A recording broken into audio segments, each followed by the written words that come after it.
ফুৰাৰে আমাৰ সন্মানীয় বিধায়কদেৱক আমি আদৰণি জনাব বিচাৰিছোঁ আৰু লগতে এখনি অনুমোদনা পত্ৰ আমি তেখেতক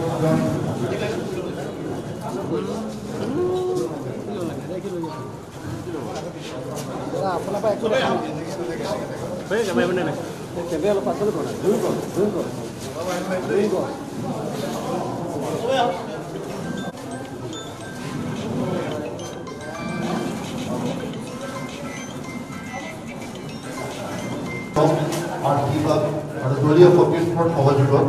নিৰ্বাচিত ইয়াত ব্যক্তিগত মন্তব্য নাথাকে আমাৰ দলৰ নেতৃত্বই যি সিদ্ধান্ত লয় সেইটো উচিত সিদ্ধান্ত হ'ব আৰু সেই উচিত সিদ্ধান্তক সকলোৱে মানি ল'ব যেহেতু আপুনি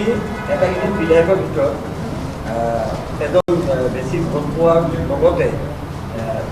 কথাটো বহুত বেয়া যদিও হিন্দু এগৰাকী আপুনি বিধায়ক কিন্তু সকলোৱে ভাবিছে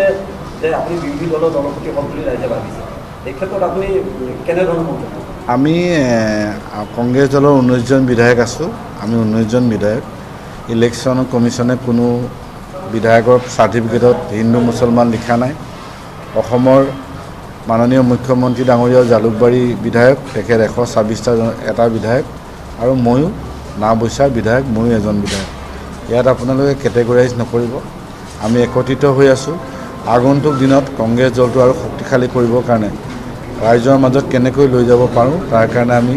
দলীয় নেতৃত্ব তৃণমূল কৰ্মী আৰু অসমৰ ৰাইজৰ লগত আলোচনা কৰি আমি কাম কৰিম আৰু এটা দিন আহিব যে অসমৰ ৰাইজে যেনেকৈ এতিয়া বিজেপিক আমাতকৈ বেছি মৰম কৰিছে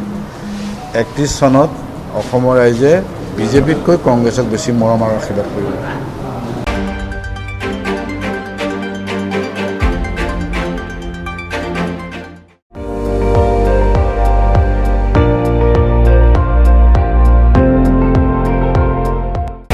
আপুনি চাই আছে ND24